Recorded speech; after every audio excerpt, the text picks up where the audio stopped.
Hi, I'm Mike DeGroat, host of Sober When I Wrote This, and today's interviewee. The interviewer is my friend and co-host, Tristan Davis. Glad to have you here, my man. Happy to be here, man. So tell me this vision behind Sober When I Wrote This. Yeah, so the name Sober When I Wrote This is actually the name of a movie script that Travis and I have been working on for a couple years. We like that name, and the script is just an autobiographical story of both of our stories and how they merged together, and then our relationship of, how we overcame addiction, heartache, and, didn't die. Yeah. But Sober When I Wrote This as a podcast is entirely predicated on what it's like to overcome addiction, maybe more specifically, what it's like to experience suicide and not kill yourself. The thoughts, the ideations, or being low enough to a point where you actually would want to take your life. I had a thought in March of 23. There was a gentleman that I went to rehab with, and I could tell by his activity on media that he was kind of going through it. And so I reached out to him on Messenger and just simply said, "Hey man, thinking about you, are you doing okay? Are you working your program?" And about 2 days later, he wrote me an essay, and I kind of just looked at it. I didn't think too much of it, and I didn't reach back out. And then 2 months later, he was dead.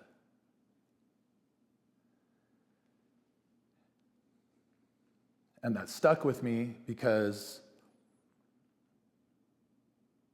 I reached out compassionately, but I never followed up. And I always wondered if it could have been prevented, or what it would have taken to prevent it. And I'm familiar with that pain. I've been there, and so I know what he was going through. And, he wasn't the only one.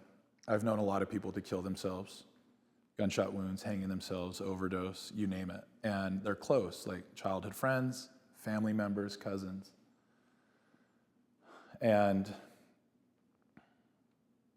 I just have gotten to a point in my life where when I continue to see these things show up, like on media, and I'm close to these people, I find myself complicit in their death because I have a story to tell that I'm not sharing, and I've always thought to myself, there's a reason why I did not die. There's a story that I have to tell. The Lord saw fit to have grace or mercy over my life to bring me to this point. And by not telling it, it's inauthentic, and I felt like I was living in a lie, living in shame. And so Sober When I Wrote This as a podcast is exactly that. It's simply stories of people who were hurting and who are no longer hurting, at least to the degree that they were in the past. And the intention is just to simply help hurting people. Well, on that note, I want you to tell me where your story begins. My story begins when I was about 5 years old. My mom married my dad, who raised me. He was not my biological father, and I don't know my biological father. But I remember going into a guy's house when I was about 5 years old, and he was Clint Eastwood, man. He was John Wayne. He was a cowboy. My dad, Pete, who raised me. Big beard, gold chain, Harley Davidson, all the toys, big businessman. I mean, I thought he was famous, right? And for the first 5 years of my life, I didn't have really much of a masculine figure around me. Although I had some uncles that tried really hard. They were, and I loved them, they were in the military and Marines. And so I was the firstborn grandchild of the bunch, and so they kind of took me under their wing, right? But at around 5 years old, my mom married my dad, who raised me, and they had my sister. And for about the next decade or so, it was a bit difficult because each of them were alcoholics. And so I grew up in an alcoholic environment. And I want to be very clear about something. As far as it pertains to my mom and dad, that's what it was like back then. And it's not like that now. And I have the utmost respect and love and admiration for them, for what they've overcome, for what they've been through. And a bit of a retroactive understanding of what it's like when you're running from your own demons, which they were doing themselves. But nevertheless, that really shaped my childhood. Yeah. They were gone often. And I remember I would wait up at night in the dark for them just about every single night that they were gone, waiting for them to come home.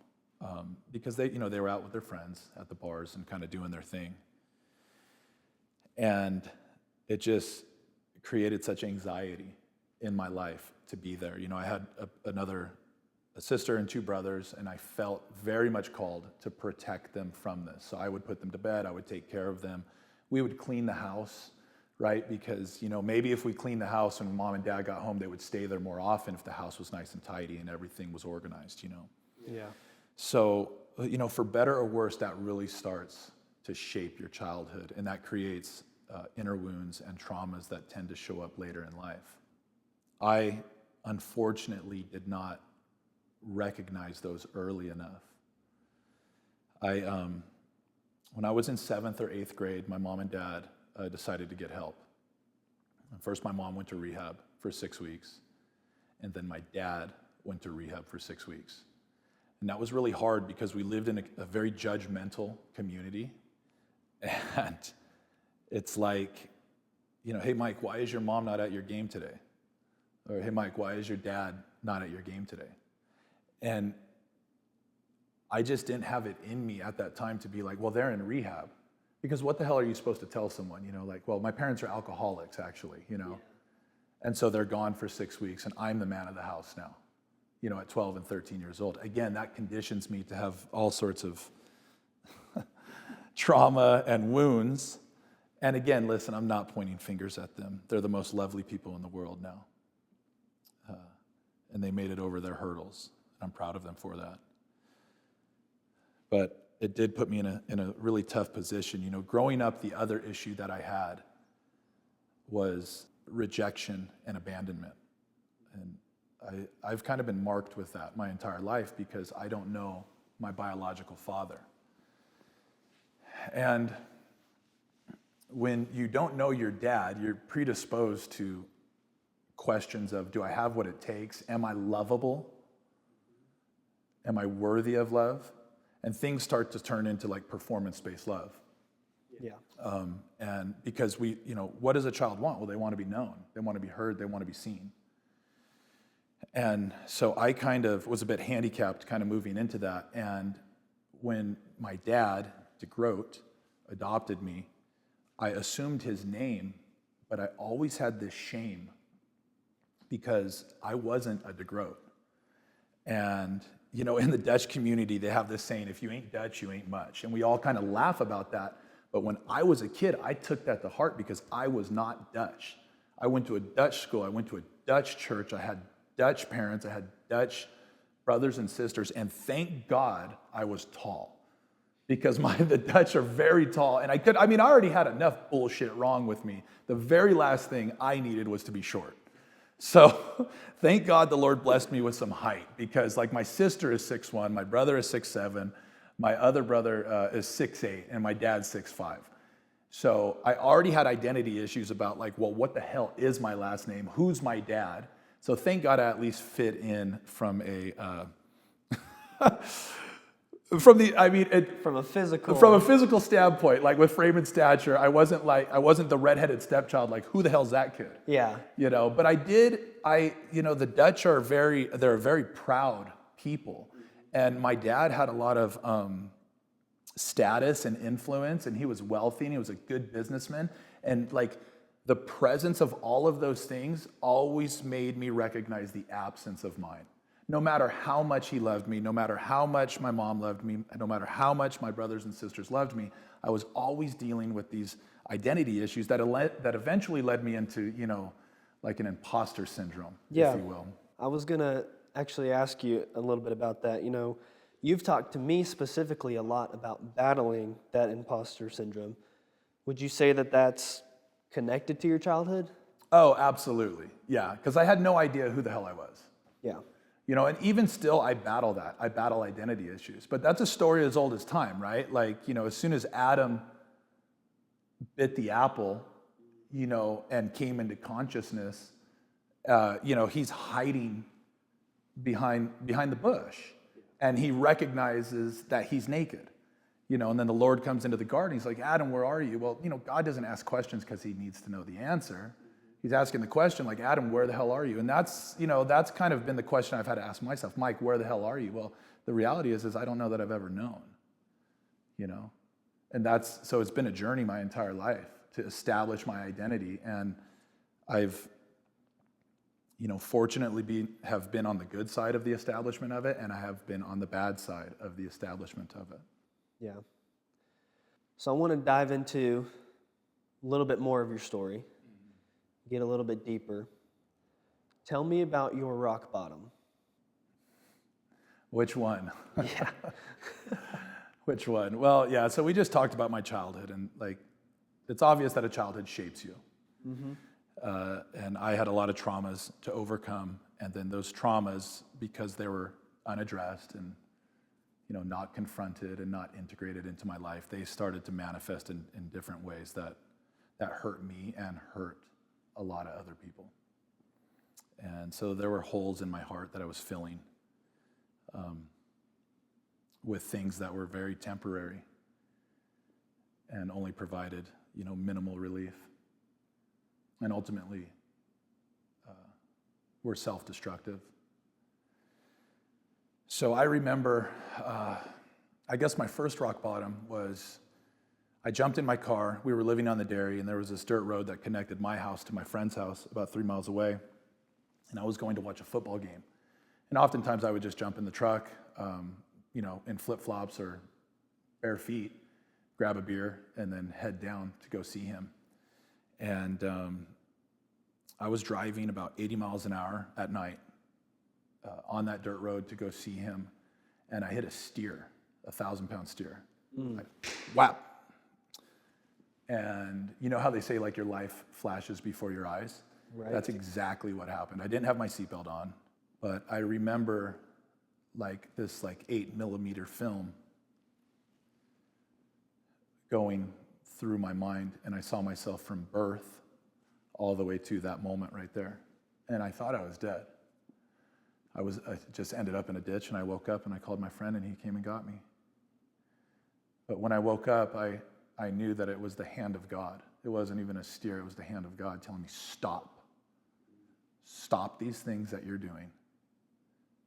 And at this point, my addiction, my alcoholism, these behaviors, I was really good at hiding them. So they weren't really known or seen by anybody. So this was a bit of the Lord whispering, if you will.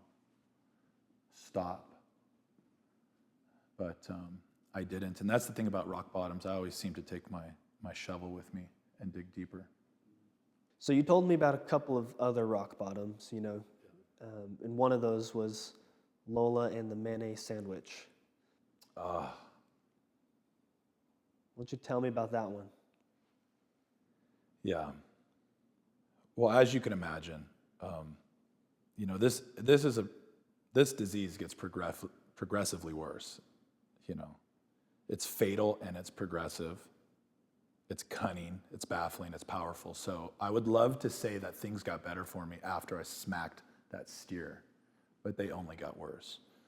And by getting worse, at around 2014, I was in full addiction mode. And I had become unfaithful in my marriage. I was doing coke.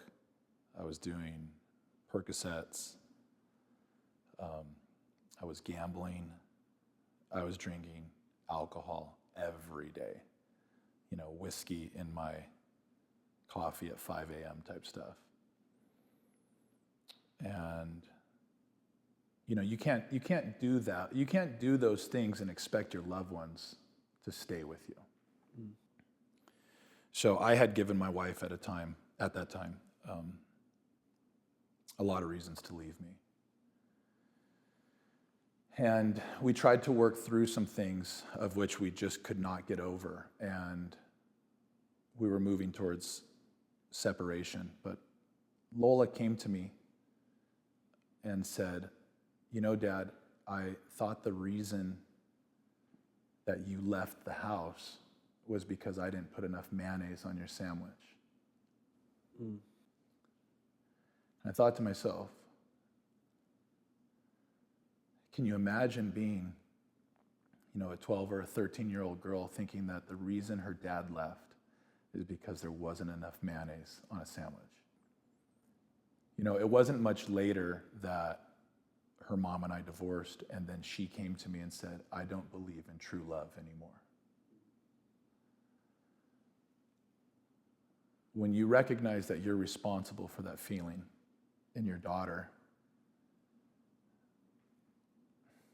the weight that it takes on and over your life is damn near unbearable. And so, but what do you do with that pain? You only know one thing: more of what you've already been doing. More alcohol, more drugs, more gambling, more anything that would take away that pain. Do you think when she told you that you recognized at that moment that was your responsibility? That your actions had caused those feelings for her? Or do you think it was later on that you realized that? Well, when you start to own your behavior and you go through recovery, you really start to empathize with those that you hurt. So you might scratch the surface just as a father in the beginning, or as a husband too. But the further you get away from those things and the further into recovery, you start to open your mind and start to think straight, and you start to recognize, like, I really hurt these people. I gave them all of the reasons and the evidence and the ammo to not trust me, to not love me, to distance themselves from me so that they could protect themselves. I was out of control. Yeah. So we've talked about this before, you and I, and I think this is a good opportunity to go into this, but what were your thoughts like at this point in your life? This is clearly one of the lower, if not the lowest point in your life. So help me understand what your thoughts are. Yeah, this was definitely the lowest point in my life. At this point, I think we were in March or April of 2016. Okay. And, all of my lies were coming to roost. They were exposed, and you can only run from those things for so long.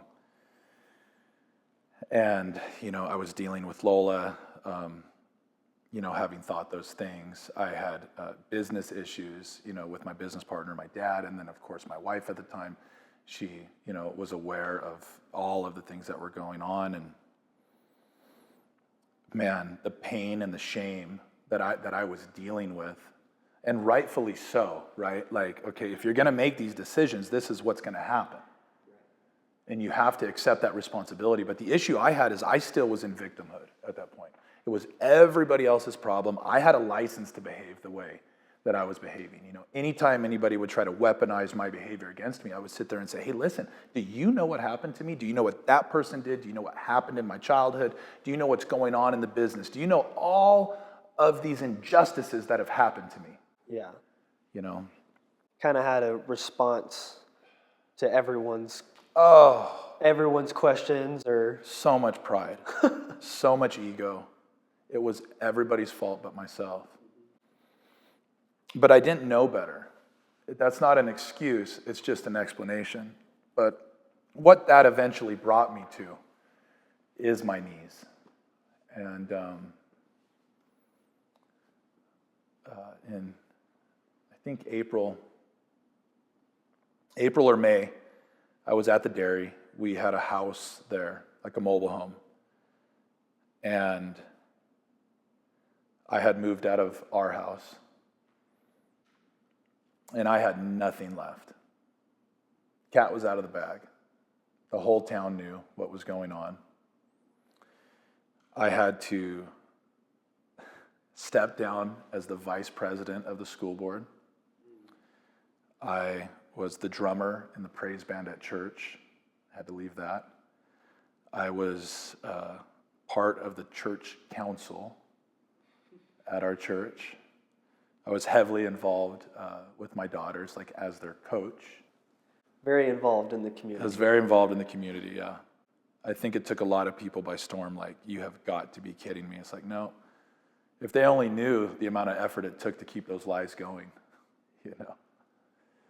But anyhow, I ended up on a couch, and I had reasoned myself down to ending my life because I had nothing left to give.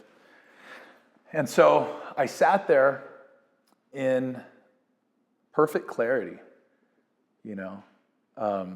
But I mean, it's funny, I was hopped up on all sorts of benzodiazepines, a bottle of whiskey, you know, chain smoking cigarettes. And I just kind of sat there in the corner, and I went and got my gun and I sat it on my lap, and I went through why it made sense to end my life.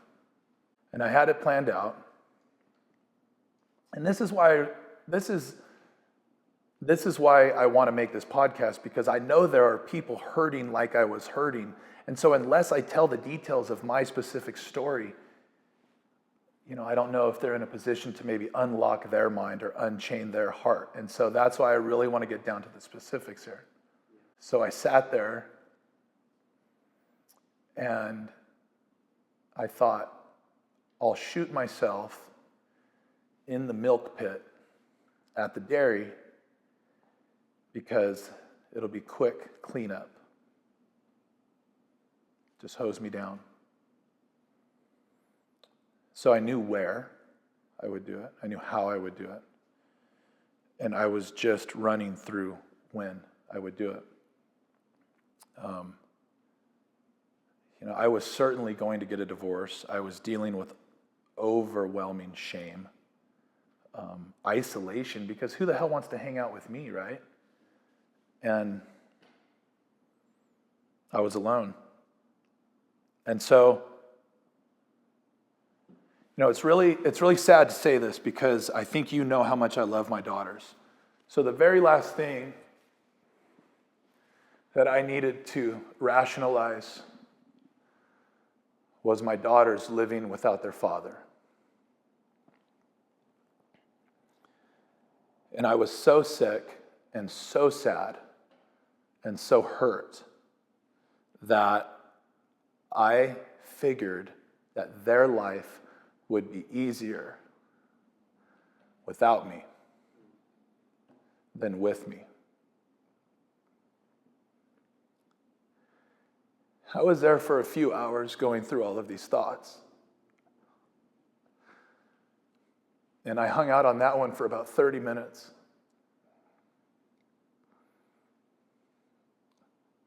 Their names and how they looked, they kept going through my head. And to give you an idea of how powerful suicidal thoughts are, is that the presence of them in my life was not more powerful than the thoughts of suicide. So it was right at that time that I understood when I was going to do it. But a voice kind of from on the other side of the couch, almost audibly, spoke to me. And it was as if Jesus was sitting there on the side of the couch with me, a perfect gentleman. It's like, I almost saw him too. It's like his legs were crossed and he was in like his white robe, you know. And here I am with a bottle of whiskey and a loaded gun, chain smoking cigarettes, you know. And he spoke to me with such mercy and free will. And he said, you know, Mike, you actually have something left to give. And then I thought to myself, well, no, I don't. I've sat here for 2 hours. I have nothing left to give this world. And he goes, you have your next breath.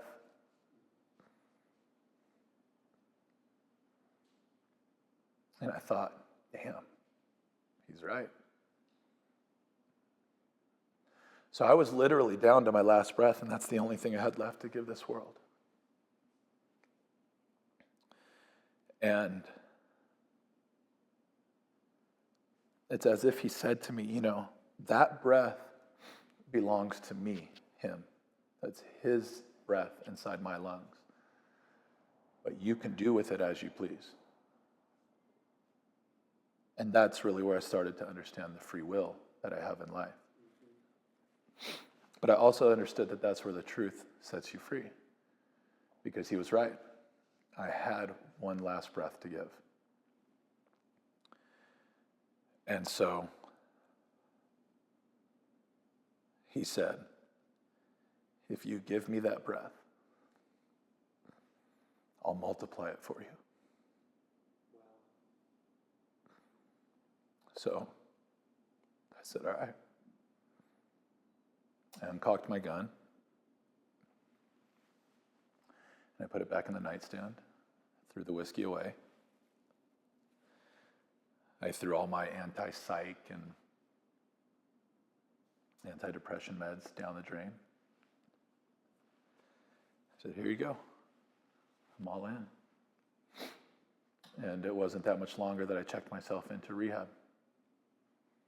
I knew I needed a timeout. I had to put my life back together. I wasn't ready to live, but I wasn't ready to die anymore. Yeah. You've told me that story before, and it still has the same weight and impact as the first time you told me. And I mean, that's something we talk about, you and I, all the time.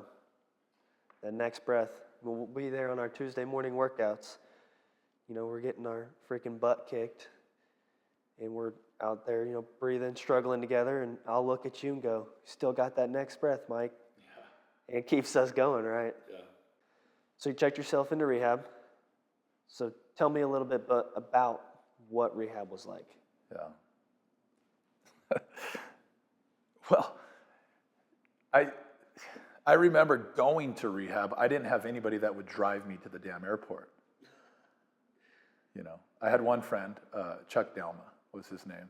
He was a good buddy. I called him. I said, hey, I go to rehab. Will you take me to the airport? I don't got anybody that'll take me, Now I want to be clear. I gave everybody a reason not to take me. I'm just trying to set this up. I'm trying to multiply my breath, and I have nobody on my side. But Chuck Dalma took me to the airport, and that was really kind of him to do that. And so I flew in to Phoenix, and here's the irony. It was the same fucking rehab that my mom and dad went to. Calvary Rehabilitation Center in Phoenix, Arizona. Anyhow, I guess God has a sense of humor, right? Right. I sat outside by a fountain, and I smoked 2 packs of cigarettes back to back, and I kept playing this one song by Bethel, It Is Well With My Soul. I played that song, what must have been 100 times in a row during intake because they couldn't get me in right away. But I was just sitting there in the 90-degree sun. And I said, I don't care what happens from this point forward. I will sing this song when I leave, that it is well with my soul, no matter what comes up, no matter what consequences I have to face, it will be well with my soul. So in a way, I was prophesying that. They took me in. I weighed 178 pounds. Now, to put that in perspective, I weigh about 225 right now. And I weighed 178 pounds. They're taking all my blood tests. I remember, they're like, well, what's your drug of choice? And I was like, well, what do you got? What do you got? Anything that'll take the pain away, But that's everybody's first question when you get into rehab. And I remember my dad, the one person that talked to me before rehab was my dad. And he said, you're going to go there and you're going to tell yourself that you're not like any of these people, but you are exactly like them. And I went in, and man, I was blown away. Because, I was. I was like all of them. All of our best decisions landed us inside a rehab, safe to say no one was on a winning streak there. But anyhow, the one thing that I learned in rehab, probably that really moved the needle for me, was Saturdays was family day, every Saturday. And as no shock to anyone, I didn't have any family that visited me for obvious reasons. But my daughters would send me colorings, and they would write me notes. My wife at the time, in spite of how much I hurt her, she still engineered that for the kids to reach out to their dad. And on the family weekends, I would read their notes and their colored pictures. I still have those. But I had a sponsor, and his name was Gabe. And he goes, Mike, we're going to start doing your step work together on the weekends here. I said, all right, well, what the hell is that? And while we had already done like step 1 and step 2, I'm powerless over alcohol. My life had become unmanageable. Became willing to turn my life over to to someone that could help me, right? To someone who could do what I could not do for myself. But there's these steps to get there. And there's a willingness associated with it. Basically, became willing to turn my life over to God as I understood him, so that he would create order in my life. But step 4 is create a searching and fearless moral inventory of yourself. And so what that is it's a resentment list is what we call it. But I didn't understand. I didn't really understand what this was, but the sponsor kind of leads you through this. And so he goes, you know what, Mike? Man, I want you to make a resentment list. And this really piqued my interest. And I was like, really? Because man, and you're going to validate that? Because finally, someone's going to listen to all the fucked up shit that's happened to me. I'm going to justify my existence as a victim. This is one of the steps. I was blown away. I was so excited, right? And he goes, yeah. I want to know what happened to you, who did it, and how it made you feel. I want you to write 3 columns. And I had never been so excited to do some homework in my life. Now, these step 4s, they can take people years. And many never finish them because you have to dig deep.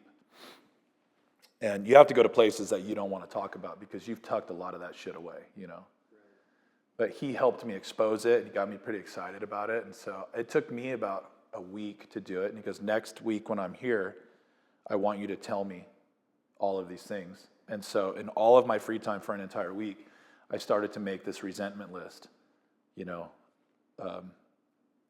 Who hurt me, what they did, how it made me feel. Man, I had 3, 4, 5, 6 pages of yellow paper. And I get there and I'm so excited to share with him, because someone's finally going to validate all of the injustice in my life. And maybe I might justify my inappropriate responses to those injustices. But that was not the case. So I sat down and Gabe says, okay, very good job. I could tell that this is thorough because that's part of it. And he goes, now what's your role in all of this? What do you mean what my role is in all of this? You asked me to tell you a story of basically all the bullshit that has happened to me.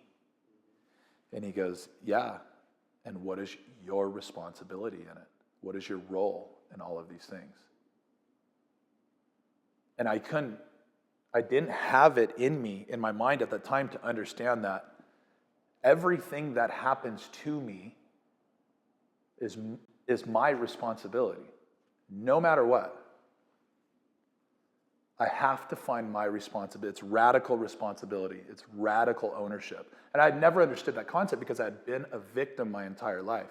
But the point being, I sat there and I was baffled and I went to him and I was like, Gabe, look, I just don't understand what you're talking about. And he's starting to get angry here because the reality is my ego and my pride were here and he was trying to introduce humility into my life. And that's a virtue that I had no idea about. Yeah.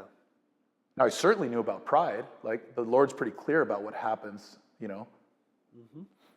when you're prideful, and I certainly had experienced that, but I hadn't experienced, the promises of humility yet. So he's trying to introduce this.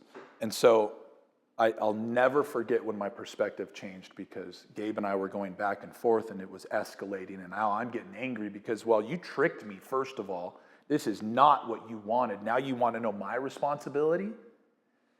And finally I gave up. I said, I don't know what my responsibility is, Gabe. And he goes, you know what your responsibility is? That you're fucking 36 years old and you've waited this long to take care of the shit in your life. You're a husband, you're a father, you're a businessman, and you're still a fucking victim.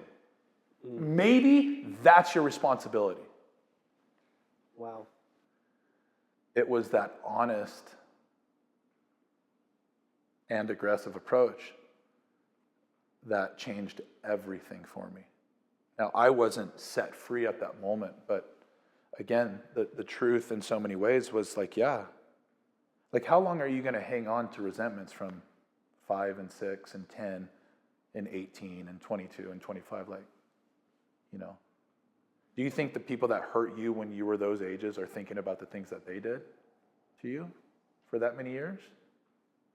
Probably not. So I went back to work and I figured out my responsibility in all of this, and it really introduced the idea that to fully recover, you needed to own not only the things that you did to others, but the things that people did to you. And in so many ways, that put me in a position to kind of start to get my mind right. Well, I want to shift gears now. We've gotten past rehab and recovery. Tell me about your 90 and 90. Oh, yeah, 90 and 90 in Clovis. So when you get out of rehab, they encourage you to make 90 meetings in 90 days. So I went to the Clovis AA. And now at this point, though, the only thing I wasn't doing at this point was using. So you were sober at this point? Yeah, I was clean and sober. Okay. But I get out of rehab, and my wife wants a divorce. And of course she does, Like, I had to accept that. My dad is like, yeah, we're no longer business partners. And so I'm losing my marriage, I'm losing my job, I have no place to live, which, look, I'm not making light of it. I'm just saying that these are the things that happen when you make the decisions I made. Right. It's just the reality. It's just the reality of it, right. So it's not, I don't ever want to be like a woe is me. Not at all. In fact, like quite the opposite. Like everyone is justified in the way that they're treating me, But it's still part of your story. But it's part of my story, know. So, yeah, so I'm in 90 and 90, and I learned a lot. I learned a lot in AA. We would say, or I would say that, Jesus saved my soul, but AA saved my ass. And the reason for that is it taught me how to behave in ways that would introduce good thinking. So I was not going to think my way into good behavior, but I was going to be able to behave my way into good thinking. And that's what AA did. AA is where pride goes to die. And I liked those people that were there. Yeah. I learned a lot there. So at this point, you're past rehab, you're sober at this point. Now tell me about the people in your life that really made a difference at this point in your life. Well, there was a guy in town who I had known of but had never talked to him before. Spencer Odom was his name. And we talked about his dad on the previous podcast with Travis. Right. And I don't know how we crossed paths. I think it was like a men's prayer group or something like that. But I saw these things that he had. And I saw his life, his wife, his children, his jobs. And the one thing I was certain of is that I didn't know how to make any good decisions. And I didn't want to make any decisions at all because, all of my decisions just put me in rehab. They got me divorced. My decisions got me out of a really good job with my dad, like a third generation job. Yeah. So I was not good at decisions. What I was good at least at that point, was critical thinking. So I was able to get to a point and see like, I'm attracted to that guy's life. Maybe if I modeled my life after his, or he gave me some pointers, I might get things back on track. So I just went up to him and I said, hey man, like, looks like you got a lot of things going for you. It looks like you really love the Lord. I understand that you've been through some shit too. Will you help me out? And that guy poured himself into me in ways that I couldn't even explain. Time, money, effort. And when you don't have anybody and you're in a small town, and you could imagine the stories that were being spread about me, and what I would say is, well, I mean, that person probably doesn't know me too well because there's a lot worse things they could have told you than just that. Right. He really sheltered me and shielded me from a lot of that. There was another guy that really helped me, and he and I are really good friends now. And this is about as paradoxical as it gets. Chris Ralston was his name. And I love Chris. But our relationship started with me fleecing him out of $100,000. It's an interesting way to start a relationship. Yeah. Yeah. So, you want to hear that story? Yeah, let's hear it. That's a story I think you can't just start with not tell. I had access to excess until I stopped having access to excess. And so that'll take you far fast. And the problem with that is when you go the wrong way, you go a long way, but the wrong way. And so certain things were being cut off from me. But I needed money to fuel all of my habits, And so I went to a bank that we banked with. And I met Chris there, and I had him write me up a $100,000 loan. And it was unsecured. And I tricked him, manipulated him basically into, funding all of this, forged the documents and everything, and I got my money. And by doing that, it, put me in a position to last a little bit longer out there, doing my thing and supplying all of my habits. But I guess the point that I'm trying to make is when I was in rehab, he caught wind that I was in rehab, and the note, or at least the interest-only payments, started to become due. And so I was at rehab, and like my dad called me, he goes, what the hell is this? Because when you're in addiction, you just start to peel layers back of more bullshit. And the people who love you are like, you have got to be kidding me.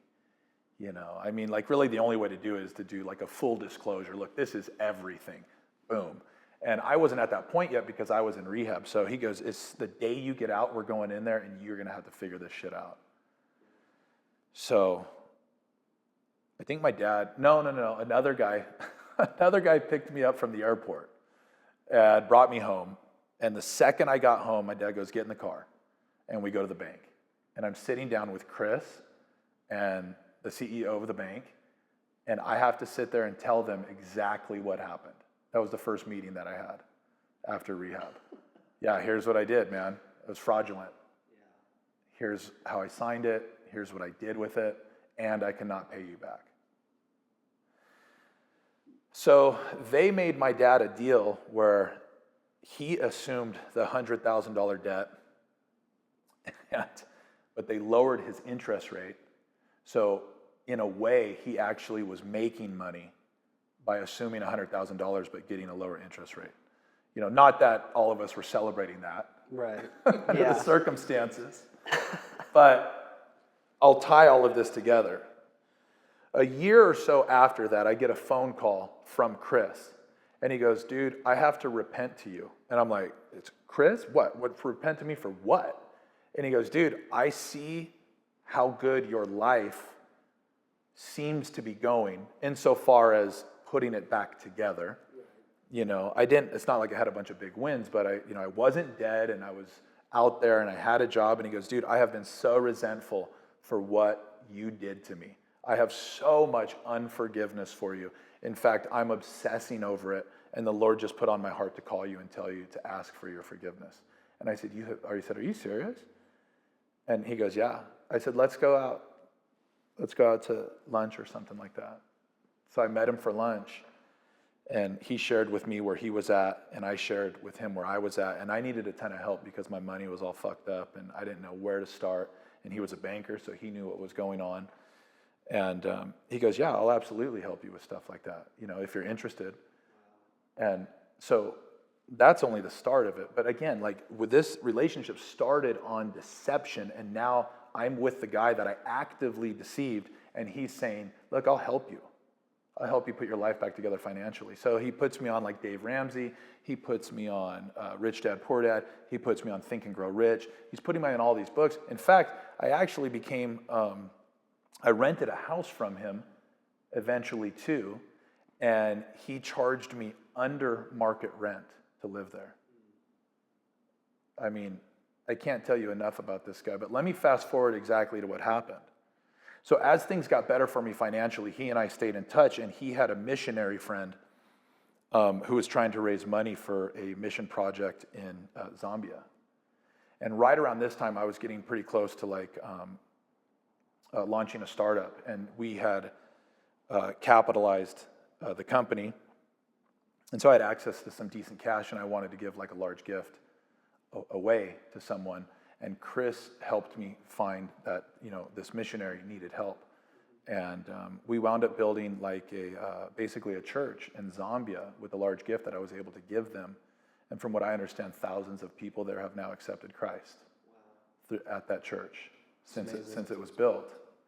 And I guess like it's wild to me to understand that is a consequence of a relationship that started with deception. Mm-hmm. And if I could only tell you all of the other things that Chris has done for me, he's like one of the most godly men I know. Acts like Jesus, who else? Well, Travis. Yeah. Oh, of course. Travis, yeah. He's always there for me to call, to reach out to tell him about my bullshit or my thoughts or wherever I'm at. It's not judgmental. He told me one time, he goes, Mike, you're like water. Everything around you grows. Yeah. And that really helped shift my mindset. I've done a few things. It looks like things are growing in the right direction. So all of this to say, I went through the ringer, and I put so many other people through the ringer.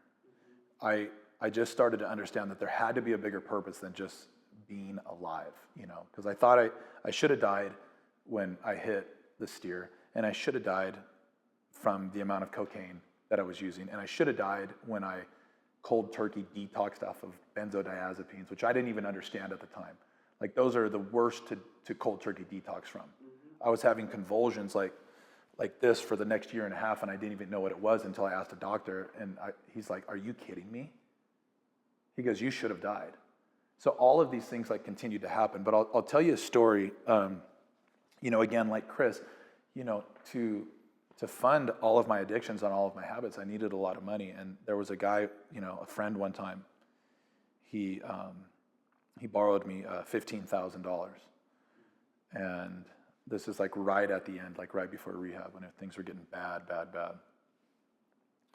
And when I got out of rehab, I called him and I said, "Hey, look, man, I want to pay you back.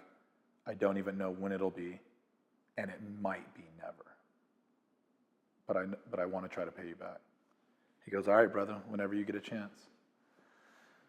So a few years went by, and a few more years went by. So I think I borrowed that in 2015 or something like that, and then we're in 2020, and I finally got to the point where I was able to pay him back. And so I sent him a check for $15,000. And I, wrote a note in there. I said, "Man, thank you so much. I can't believe that you waited this long. And I know that you never would have even asked for it, but here it is, and thank you."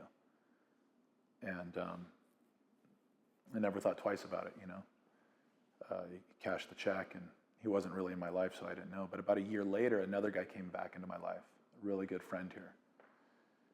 And I reached out to him, and he goes, "Yeah, man, you and I are not cool." And again, justifiably so. I said, what's going on? He goes, you owe JD money. I said, I paid him.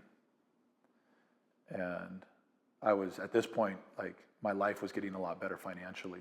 We had launched some startups and things were doing good. And I like, with pride and with ego, like, ran to my check register, took a picture. I was like, look, bro, I paid him. But it was more what I wanted was his friendship back. Like, because I understood that was his boundary. That if I didn't pay this guy, that, he and I weren't going to be friends. Yeah. And so he goes, he's dead, and you didn't pay him. I said, no, I did. It's cashed. And he sent me the obituary. And on the obituary, it read that the day after he cashed the check, he died. Mm. And I never understood, like, Lord, I don't get this. This doesn't make sense to me. But it was not nothing. He was a young guy. It was a pulmonary embolism. But it was the day after he cashed the check that he had died. I can't explain those things. The only thing I can say is that from these stories, it's like God has a greater purpose for me than to just be here and be some addict or alcoholic, And so that's why I wanted to tell this story of where I'm at and what I'm doing. I appreciate you being vulnerable and honest and sharing your story. I do want to end with one final question. What would be the last thing you would want your daughters to know about your love for them if this was the last time you could share it?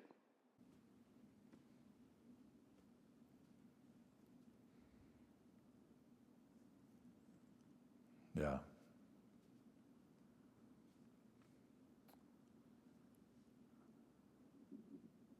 Well, that I love them with my whole heart. And it may not always have been expressed to the degree that they needed it to be. But I was doing my best. I would want them to know that I was doing my best. That I love them, that I believe in them, that I believe they're set apart. Lola's my lion. She's meant to take territory. She's been raised that way. She's strong and powerful and discerning and wise. And she's the lion. And I would want her to know to go take all of that territory. It's already been ordained. It's been prayed for. The Lord's hand is on her life. Something fierce. Sophia is my diamond. She's the crown jewels that you keep in the safe. The rubies, the emeralds. That you only show to a few different people because they're so precious. That's Sophia. Sophia's like Bridgerton, the diamond, There's always the diamond in Bridgerton. That's Sophia. She's breathtaking. She's gorgeous and has a heart of gold. I would want her to know that I believe that in her. And then there's Nina, my baby. There's no telling exactly what her potential is going to be. Like the upper limits of that may be something that like I've never even known before or imagined. She's brilliant. She's smart. She's whip smart. She's gorgeous. These big brown eyes. She always had blonde hair. It's starting to get a little darker. But I would say, oh, I love that the Lord blessed me with a child with blonde hair. Because I didn't want her to feel different than her sisters. But the upper limits of Nina's potential are still a ways out there because she's still so young. But her presence, Nina's presence makes a difference in my life and in the lives of others. Just her nearness, her laugh and her touch and her hug. And I would just want the girls to know that this life is not easy. And you don't get to not suffer. But you can choose your suffering. And I would pray that they would be strong and protected and powerful, and that they would meet men of God that would help them serve. And that I hope that they'll have stories just as powerful as mine, but without having to go through the hardship. So I know I said that was the last question, but I do have one more. What's up with the flowers? The flowers. My favorite color, man, purple. So it's just a reminder. I know it's cliche, but stop and smell the roses, right? Like, there's no more big deals in life. Take your time. Don't run the red lights. It's unnecessary. But the color, I like to keep flowers in the house, specifically purple flowers, because purple's the color of royalty. And in my life, I have struggled with my identity my entire life. Who am I? Where do I come from? Do I have what it takes? Am I lovable? And I was marked with that as a child when my biological father left. But, the Lord has brought me through so much with the presence of another man who raised me, who I love so dearly, my dad. Because he didn't have to do any of that, but I guess the point that I'm trying to make with purple is that it reminds me of my identity. And there's this saying that wages are earned because of what you do, but an inheritance is gained because of who you are. And so that's what I've accepted, is that there's no amount of performance that could change what the Lord has already created for me. My inheritance is simply because I belong. And since I belong, I can believe. And since I believe, I can behave. And those purple flowers remind me of that. That's awesome. Thank you for joining the podcast. I'm hopeful that this would be helpful for those who are suffering, that people who either are directly or indirectly connected to suicide or addiction or alcoholism could find some similarities here and find some relief and a pathway forward. But I can assure you that if I could make it back from one breath, that is all you need. Thank you.